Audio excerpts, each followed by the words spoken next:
Hello, everybody, as we're welcoming you into today's meeting. Sorry for the delay. I'll address that in 1 minute. But let's get everybody in and joined. And I know T is getting ready. He's excited. Hey, Bruce. I love seeing some familiar faces, and I love seeing a bunch of new faces. Hey, Mike, how are you? Good to see you guys. Very excited to have everybody joining us. Carly, why don't you give me a heads up or something when we've got just about everybody logged on? Everyone's in. Okay, perfect. Thank you so much. So welcome everybody to today's webinar alumni series with our COC alumni. I was going to say with Amanda and Charlene, but that's not really true. No, Charlene and I are, and Michelle and the foundation, we're really excited to be bringing this to you guys. This series has proven to be very helpful with a lot of our students coming on. A lot of our foundation members love to join in, and just the community at large. So the more that we can share these type of webinars and get this sort of assistance and help out there, we appreciate that. And we would love for you guys to help share that. We are incredibly thankful for T today to be our speaker for the second time. But we do want to say we're a little bit sorry there was a little snafu on the time frame of when we were going to be starting this. We thought it was going to be at noon, and I guess the marketing said 11:30, so we were all a little discombobulated. Was that a word? Did I just make that up? Combobulated, right? Something like that. Anyways, something like that. So just go ahead and get started because I know some of you have been waiting for a bit, which we definitely don't want to take more of your time, and we respect your time, especially with T. He's going to be on the fly here a little bit because maybe we weren't quite ready, but that's all right. So Terence Meyer, who actually goes by T, so you'll hear us refer to him as T, and please also do the same, began his career in business management which consisted of cash flow management, managing corporations, and organizing all aspects of clients' financial matters. From there, he spent 4 years in the wholesale mortgage business, developing relationships with brokers to finance loans for their borrowers. In June of 2008, T started his financial planning practice with the network of Northwestern Mutual, which is where you are today.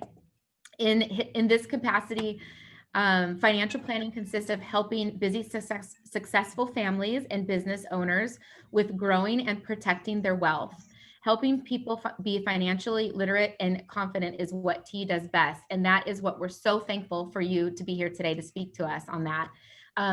We brought you back again because the last webinar series we had with you, there was so many questions and we felt like it could have been probably 2 hours. Yeah. And a lot of the participants had a lot of follow-up questions. And so we thought that doing a second round of that is going to be very helpful. You guys that are listening and following along, please feel free to add any questions in the chat box as we move through this.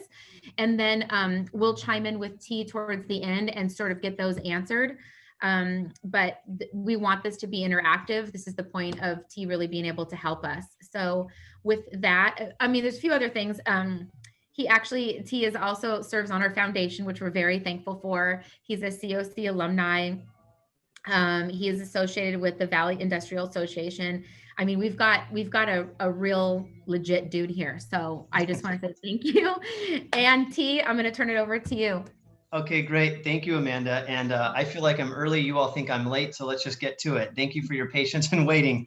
If you remember last time there's 2 main parts of financial planning. So if you're going to take notes or kind of draw this out for yourself, we have the offense and we have the defense. I'm a big sports guy. I love that we're in spring training and the Dodgers are going to dominate this season, and I can't wait to go. So we have the offense and defense. The offense says this: what are we doing with our income and our assets to offensively go toward goals of our life? That could be, we talked about this last time, paying down debt. That could be student loan debt, credit card debt, mortgage, whatever, you name it. It could be accumulating wealth for retirement or financial independence. That's an offensive goal. It could be saving money for our children's education, K-12 and or college. It could be business interests. We're saving to buy real estate. We're saving to start a new business. So those are all the things we talked about last time of offensively, how do we go after and do those things by managing our assets and managing our income and expenses. So last time that was budgeting. We talked a bit about credit management, credit scores, debt management, and investings, particularly in IRAs, 401ks, personal investing, et cetera. So today's conversation is more on that defensive side, which I'll say is this: how do we protect and preserve our growing wealth? And whether we're retired or whether we're 22, fresh out of college, it's similar in that the biggest assets we have in our life when we're younger is our ability to keep working and generating income, right? If we lose our ability to generate income from the time we're 22 forever, well, we're going to be in a financially really challenging position. Same would be said if we're in a retirement stage and we have something happen to us to where we have to now spend our principal faster than we thought we would have. That's going to put stress and anxiety on our retirement or financial independence period of life. So when we look at risk management and we look at the defensive side, there are a few main categories. The first one we'll go over quickly because we talked about it last time also, which is an emergency fund. An emergency fund is 6 months of living expenses in cash at a bank account, earning 0%, right? But we need it liquid in the event that we have an emergency. We're not looking at those dollars to grow. We're looking at those dollars as an emergency. So that's number one. Number two actually applies to everybody, whether you're single, married, children, business owner, which is what we'll call estate planning. Estate planning, generally speaking, if I had to summarize it, is your will and your trust. I know there's many more layers to that. And if there's any attorneys on this, you might be thinking, hey, wait a minute, there's more to it than just a will and a trust. I get it. But we want to make sure that we have definition of what happens to our stuff throughout our lifetime. And certainly when we pass away. So that would be a defensive. Yes, Amanda. Hey, do you have a screen you want to share? Yes, I'm going to get to that part in just a sec. Okay, sorry. Yeah. Okay, totally. That sounds great. Yeah. So, so after estate planning is going to be into some other, let me share my screen now, see if you can see it. Can you see my screen? Does it say protect on it? Okay. So when we talk about protecting our assets, there are a few strategic ways we can do that. And here's the premise, right? We've worked hard to get where we are today, and helping safeguard our assets is most important. Money you've already saved, future paychecks. So let's go through a few of these areas that spring off of the emergency fund and the estate plan. Now it's how do we fund those things? So here are three of the main things people ask me about, right? I've been doing this for 24 years. I've had my own practice for 14. Most of the time I'll have a family business owner or even an individual unmarried without children ask me, how do I protect myself? So here are the three main categories. From an illness or injury, we'll call that disability. Long-term care, we'll call that extended care. That's you need someone to come into the home or you're going to a facility. Or three, of course, passing away. What's the most common reason people have an illness or injury? Here you go. Back problems, pregnancy complications, cancer, heart attack, stroke. And before anybody on this call kind of checks me out right now and says, hey, you know what? I'm 20 something and I'm super healthy and that's never going to happen to me. Let me share with you a story that really kind of rocked me and my family. So I'm 45 and I'll fast forward and tell you the end first. So there's no like anxiousness about this. My brother is alive and 43. But at his age 29 and my age 31, my dad and I get a phone call on a random Thursday from my brother, Andrew. And he says, hey guys, just so you know, I'm going to be at the hospital tomorrow morning at 5 a.m. for surgery. We're like, for what? Oh, I have cancer. Wait, this is like totally out of blue. He has never had any kind of issue with this before. And here he is, 29 years old, going in for cancer. So we get through that. It was a long process. He didn't work for about 18 months, even though he's my brother. If you met him, he is a very buff, fit, all-star baseball player, right? So a totally healthy person, athletic, had this problem at 29. As he's on the heels of recovering from that, no joke, we get that same phone call on another Thursday And he says, hey, T, hey, Dad, I'm going in for another surgery unrelated to the cancer. I have something called Crohn's disease. I had no idea. I never heard that term before. I had no idea what that meant. And apparently he had had both of these symptoms from the time we were in high school, and he was hiding it because he was scared and he was worried. And so I saw that whole surgery process go through, and then he had another 18 to 24 months of recovery. The point is this: his life has been financially stunted as a result of energy in his health. Even now, 20 years from that, he's had no recurrence of cancer. He deals with the Crohn's symptoms every day. The surgery did not help. And so those symptoms live with him every day. And I see that he doesn't have the same energy and ability to work like, say, me, that doesn't have those health issues. And so I just don't want anybody to check out saying, I eat organic, I run every day, I'm mindful, I don't smoke, I don't whatever. It can happen to anybody. And I've seen it happen there. And so protecting our income, I want to really hammer this point home, because if you take whatever you're earning right now, you don't have to share this, but just grab a calculator or a piece of paper. And let's say you are in your 20s.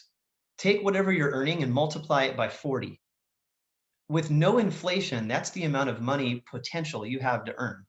But if you're going to be getting raises or different job promotions along the way, you can almost double or triple that number. So my point is this: a lot of people will say to me at first, well, no, my biggest asset is my business or my house or my retirement plan. And those might be big assets. And in some cases, maybe somebody's business value is their biggest asset, but they didn't grow that business, and they're certainly not able to manage that business if they don't have their number one asset, which is health. If we don't have our health, we're not having the same income or the same assets. And so the protection of our health via income protection planning is the number one piece. Now, if any of you work for a company that has a group plan, some of you may have some really good benefits, some group benefits.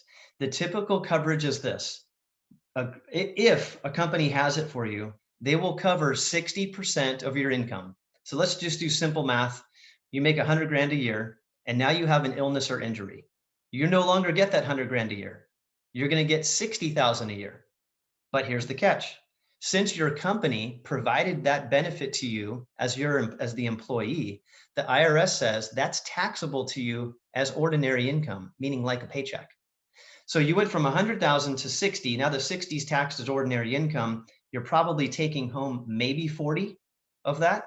And so most families, most individuals, most business owners do not have the latitude and flexibility to have that much of a reduction in compensation and have it last in perpetuity. So what we commonly can do is you can add a supplemental plan on top of that 60% plan that nets 40, but you can take it up to about 80 to 90%. And it's usually, depending on your age and what you do for a living, it doesn't have to be very expensive. So it's usually a very affordable way to give yourself maximum coverage to protect your number one asset, which is your recurring income. Okay, before I go on to the next two topics, maybe I'll just do a quick pause if anybody has any questions or comments about this, and then I'll move on to the next. Yes, Amanda. You know, I do. I just want to go to say, because I'm in my 40s as well, I'm not going to disclose as honest as you were, but anyways, one thing that I've been learning is that, you know, as we get older into our 40s, late 30s and 40s, this is when we start thinking about this. And one thing I've learned about being around people like you is that we should have started thinking about this in our 20s. Definitely. And so to anybody that's on this call that's in their 20s or early 30s, I can't emphasize this enough to you. I wish I would have started with this sort of program, because if something does happen to us, which it could, like it happened to T's brother, these assets that we say that we have, which is our home, let's say, because of medical bills and whatever else, you could lose. And so if you don't have the proper insurance and growth, and even in ways that I know that you're going to share with us, you know, it really can hurt you. So I just can't emphasize enough how valuable I think what you're dropping right now is to the people that are below 30. Thank you for that feedback. Anybody else with questions or comments? So just to compliment Amanda's comment, somebody said this to me. I kind of like cheesy little quippy comments. And somebody said to me once, you'll never regret saving more money or protecting your wealth. You know, you'll never regret that. You'll never look back and say, I wish I didn't save all that money. Or you'll never look back and say, I wish I didn't protect my few $1 million of earning power over time. You will always be thankful for that. Okay, so let's, if no other questions or comments, actually, is there something coming up in the chat? No, okay. Okay, let's roll. Okay, here's a real, this is the hottest topic right now in retirement planning, in wealth accumulation. Here's the question. How many of you are currently providing care to a loved one or have done so in the past? Whether that's a mom or a dad, a grandma or grandpa, an aunt or an uncle, in my case, a sibling, to where it was for an extended period of time. And I want you to think of, there's two components of that, right? There's the emotional of you giving yourself to help provide the care. And there's also the financial of what, is there something skilled that that person may need? In our world of financial planning, we call this long-term care, but this isn't just for people that are retired in their 60s, 70s, and 80s and 90s.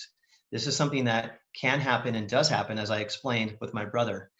But this commonly will help with assisted living, adult daycare, nursing home. The youngest person I ever saw actually use this as a client was 36 years old. So it does happen. And it was a skiing accident. Someone was skiing and broke all their limbs, and it took months, years to recover. And so they were getting their disability income replacement, and they had this coming in. So it was a dual benefit, dual claim. So it does happen. It doesn't just happen to be, you know, when we're at a stage of life where it's more common. It can be any time. The reality is this: the average cost of care for someone. In fact, let me ask this and have everyone just kind of throw a number in the chat. How much do you think, on average, it costs per month to provide care for someone that needs extended care? I'll take a pause. Everyone just throw something in there.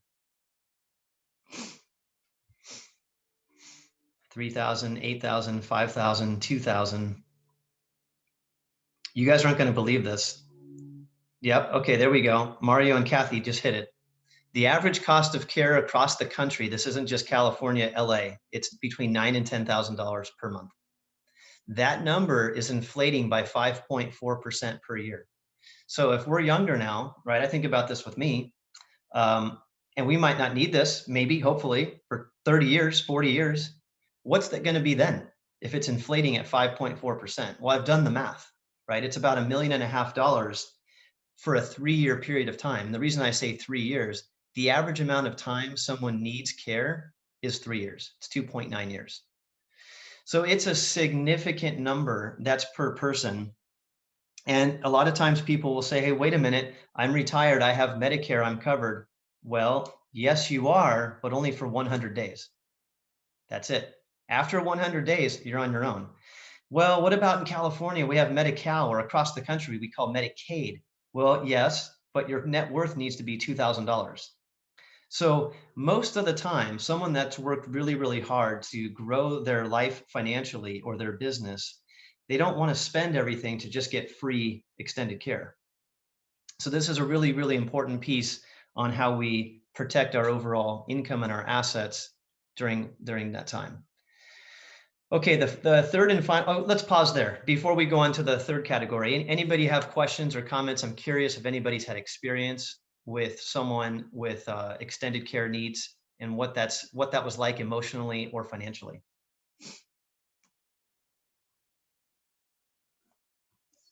Yes, Madison.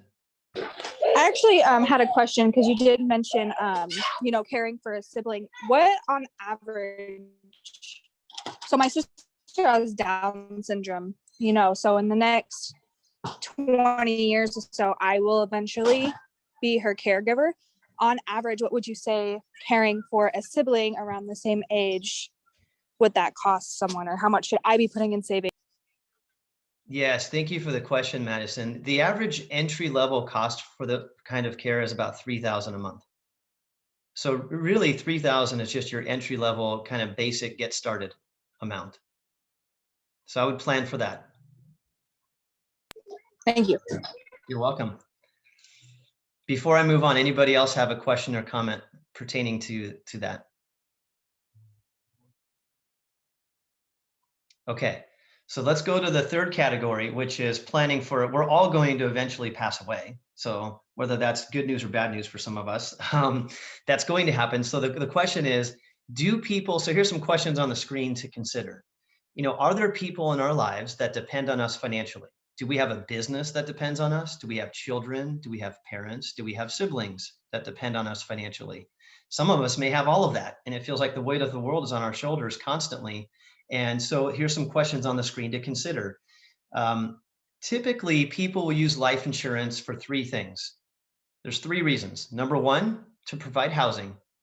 So let's think of it, typical organic family, married couple with minor age children, right? We're going to want to, if it's a single earning spouse, or even if it's dual income, we're depending on each other financially.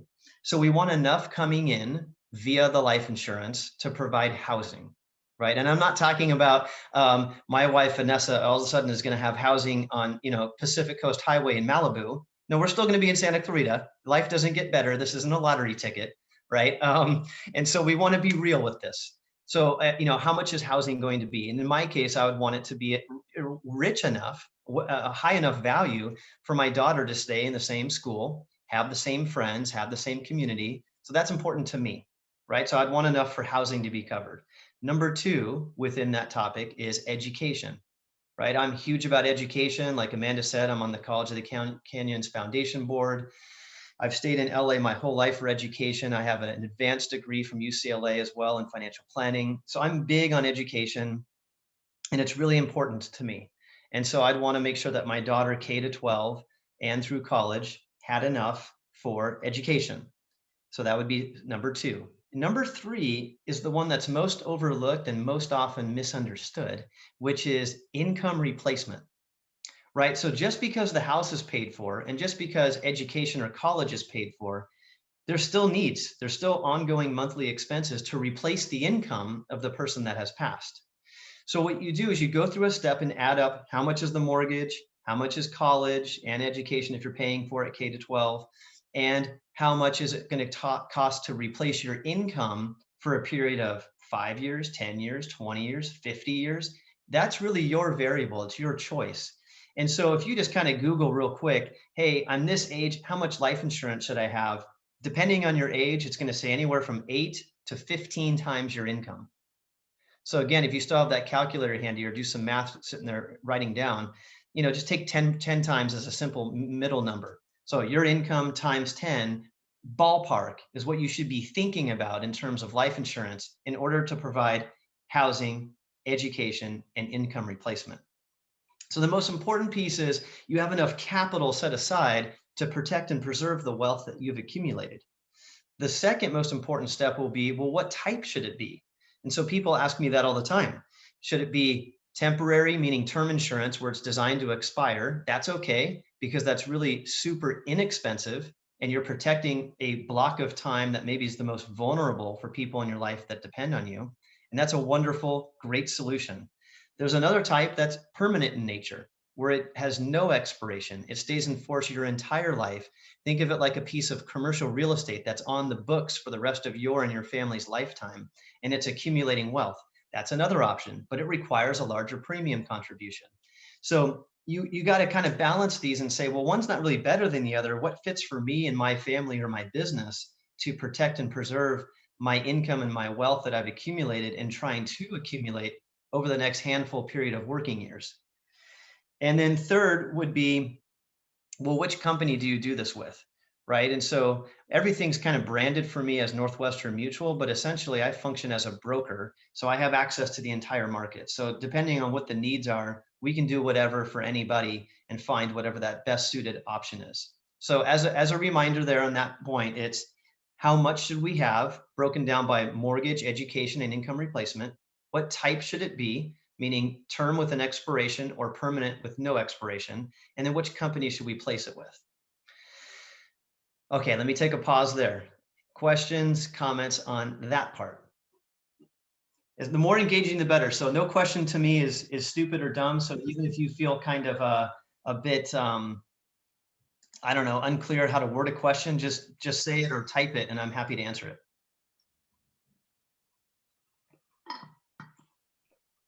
I think do have a question. question. When you refer to permanent life insurance, you are speaking of whole life insurance? There are, yes, that's one type. So if the umbrella is called permanent insurance, underneath that umbrella, there would be whole life, there could be universal life, there could be variable universal life. There's several options underneath that umbrella of permanent. Got you. Thank you. You're welcome. Madison?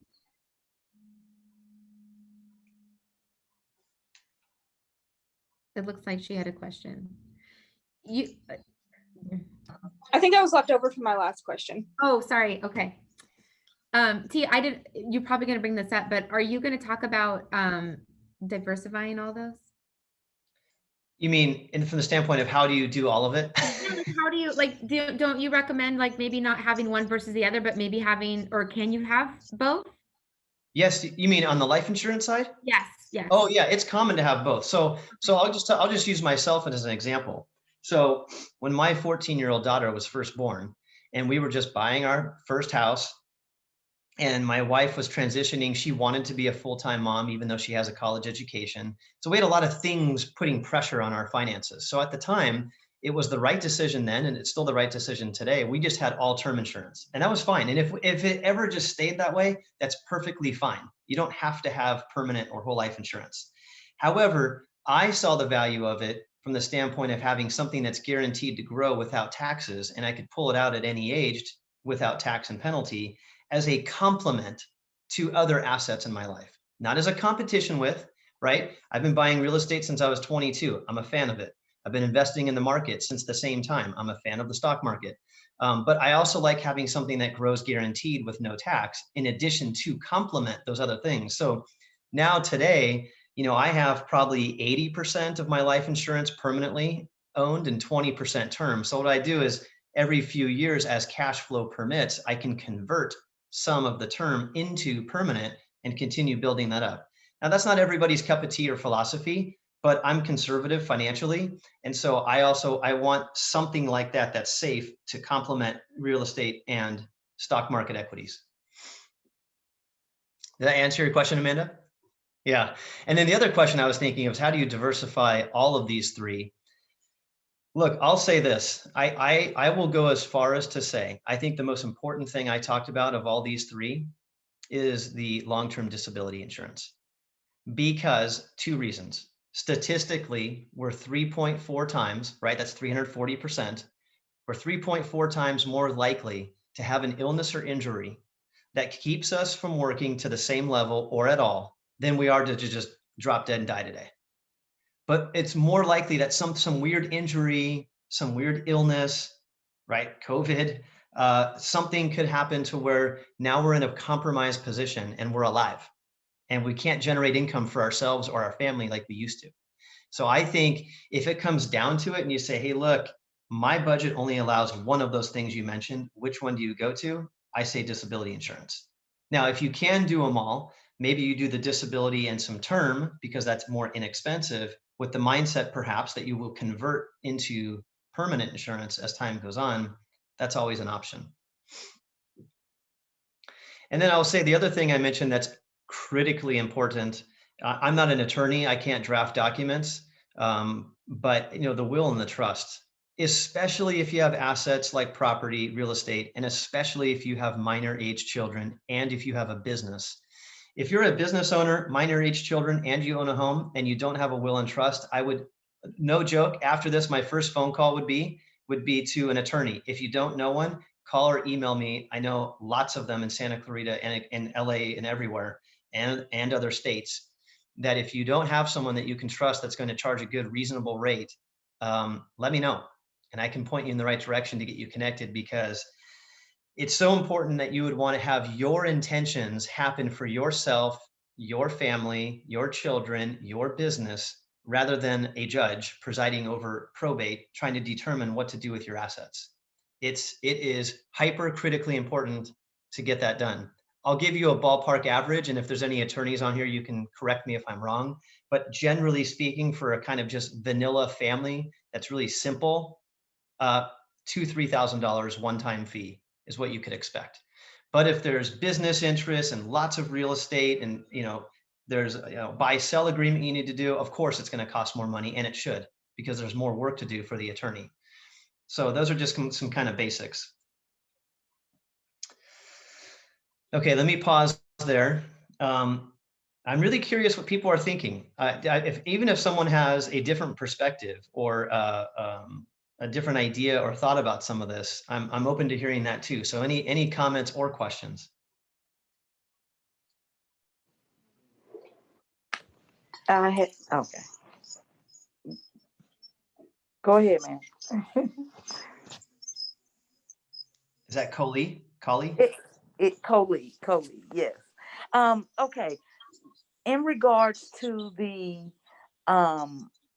elevation of your money, okay, I'm 42 now, and I do have my own business. What would be the recommended amount at 42 to start either an annuity, a Roth IRA? What would be that amount to ensure good monthly payments for the rest of my days? Yes, thank you for the question. And I will answer it directly, but I also will say it depends. I'll give you a number, but it really depends on your goals of how long you're going to work, how much money are you spending each month on the expense side, and how long are we going to live? We don't know some of the answers to that, right? But I will say, and we talked about this in my first session, generally speaking, and this is very general, right? So I don't want anyone to take this and say, T said, guaranteed. Generally speaking, 20%. 20% of your income, if you're saving that for the future, is going to be a substantial amount of money that you can then draw down on in the distribution years of, call it retirement or financial independence.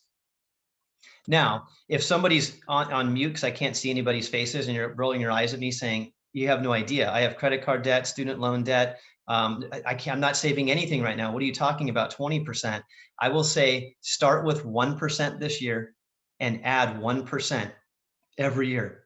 I will bet you that you won't notice that 1% slowly building over time, and then you finally get up to a higher number. And maybe you have some jumps. You go from 1 to 3 to 5 to 7. Maybe it's not 1 every year and it takes 20 years to get there, but maybe it's you have some bigger pops along the way.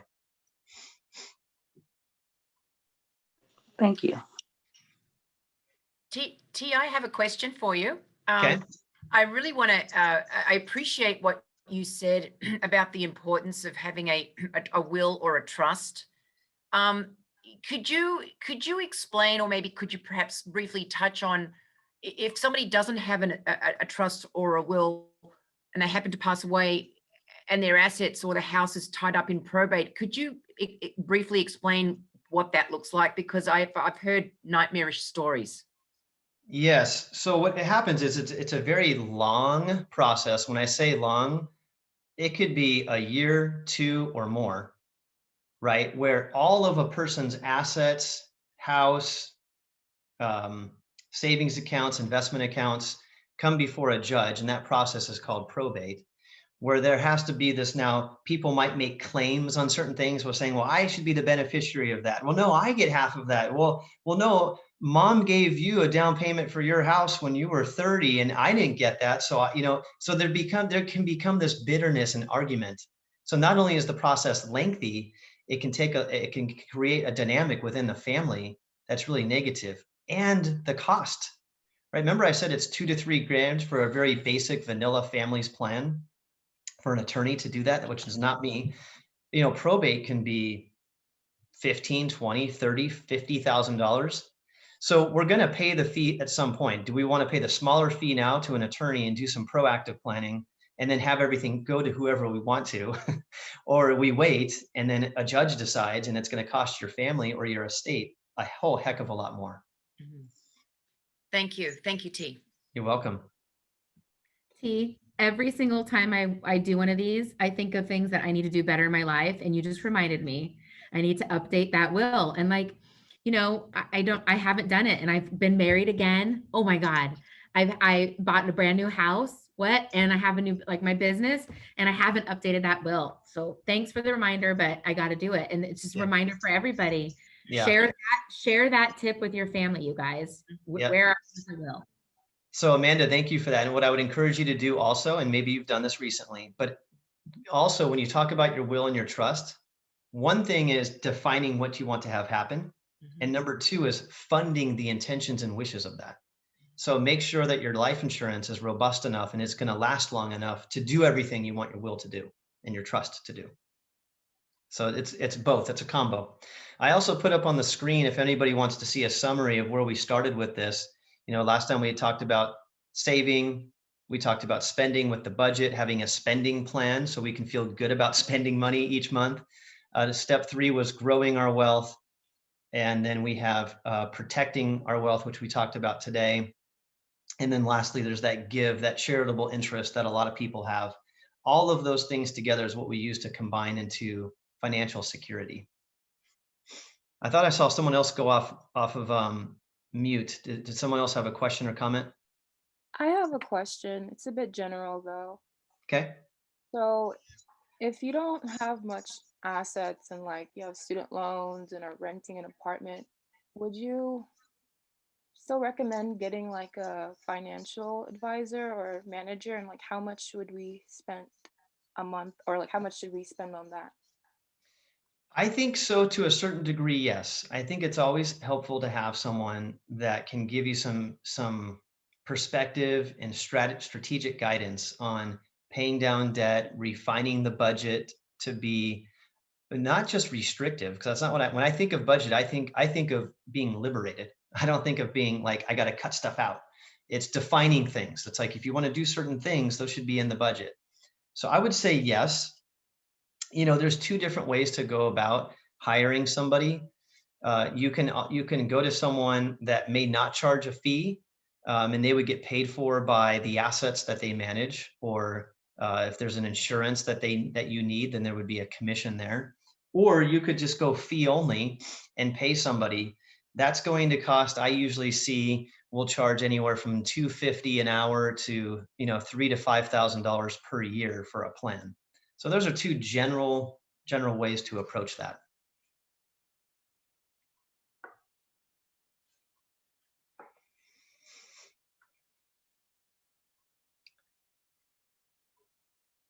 What else? Okay, I have another question. It's kind of general too. So a lot of people are getting married, and let's say they don't have much assets. Do they still like write a prenup, or is that something for mostly wealthy people to do? Yeah, that's a good question too. And it depends. I mean, that's going to be really unique and specific to the relationship of what they want to do. I would say, yes, it's common in that people do that. I think it just comes down to really what you want. And I think that's the overall thing with financial planning, whether it's the offensive part of how do we grow and manage our assets, or the defensive part of how do we protect and preserve our wealth, which is what we talked about today. It really comes down to, as long as you're thoughtful and you're strategic and you're thinking about it and you're having the discussion, it's your life, it's your business, it's your income. Do what you want. I think you look at me as sort of a wealth coach guiding you to say, here's what this lever does. Here's what this idea does. Here's what this isn't. Here's what this is. And there you feel educated and empowered to make the right and best decision for you and your family and your business. It's not me or anybody else deciding for you. It's, all right, here's what this does. What do you want to do about it? And I think that's the best is I really try to educate so that someone owns it and it's their idea. And I think there's more stickiness with that, right? We're going to do things in perpetuity longer. That's probably redundant to say it that way. We're going to do things for a longer period of time if we feel educated and aware of it, and it was our idea and our decision, than someone telling us what to do. Thank you. I just have one more question. Sure. Do you have like a favorite app for financial management, like Fidelity or Mint, that you use? Yes, Mint. Mint is a Mint? great one. Okay. Mint is a great one that a lot of people like, and I've seen it, and that's really, really good. There's others, and there's others that are good, but Mint is popular and user-friendly.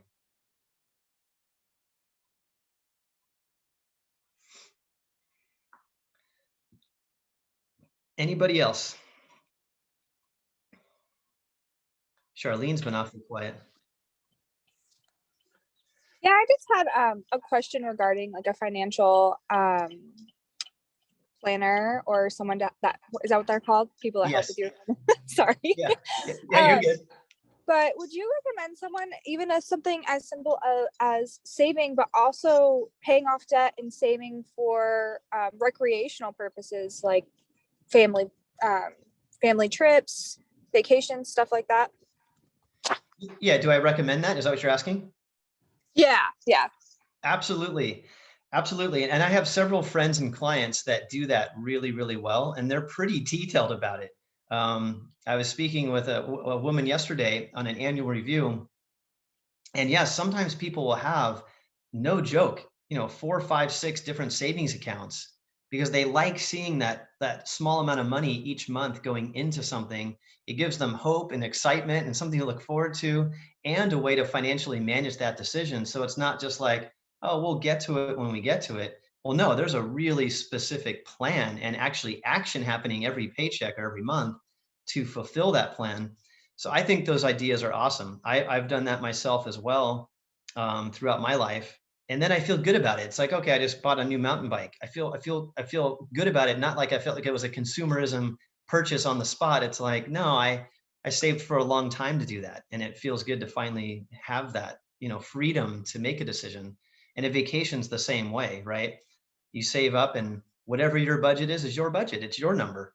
And if you want to do something really lavish, great, go for it. If you want to do something more simple and go camping and it's more cost effective, that's fine too. I think it's just defining what you want and planning for it accordingly. And I think that's the number one issue, where if we live life and things just kind of happen to us, we'll keep turning the pages of years or decades and go, what did I really accomplish? I could have done so much more. And I think rather than have that regret or that feeling, it's to be thoughtful about it now, do the budget, come up with a debt reduction plan if you're in debt, or if you're not in debt and you have some cash, come up with a plan on how to invest it. What are you going to do? Is it real estate? Is it the market? How do you start that? When do you start that? Those kind of things, the more thoughtful we can be, I think for sure, the more success we will have.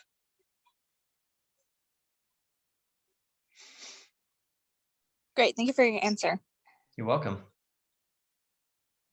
T, we're coming up close to our time, even though we were a little bit later. Did you want to try to wrap it up a little bit? Yeah. So what I would say is this: if in closing, if any of this feels overwhelming, just start with one thing today. Just write down one thing and say, I'm going to make that call or send that email to do whatever that one thing is. For Amanda, I think it's going to be updating the will and trust, right? But just text you asking for a referral. Oh yeah, got it. I'll send it to you today. I already did the one thing. Now it's on you. Okay, good. Done.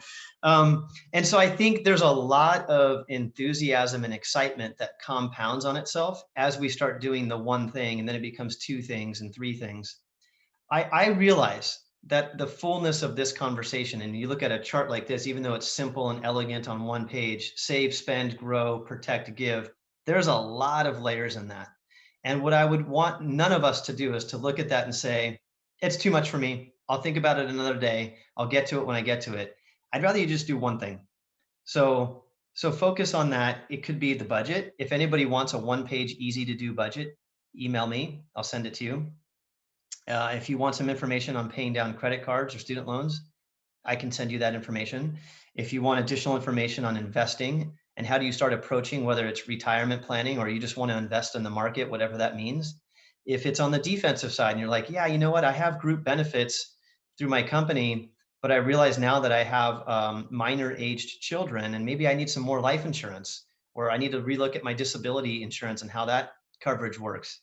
Those are all things that once you make that call or that email, it really is easy, because then it's up to us to help provide to you, what that information is and how to go about making that decision.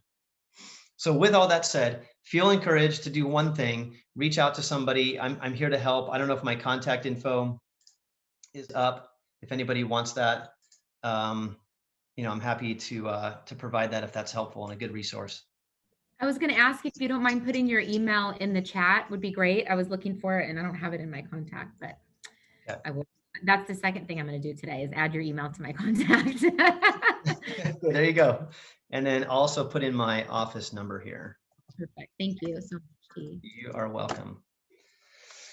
I truly hope that everybody found a lot of education in this. I know I did. Kathy, your input, the questions that we had, the participation, you guys, thank you so much.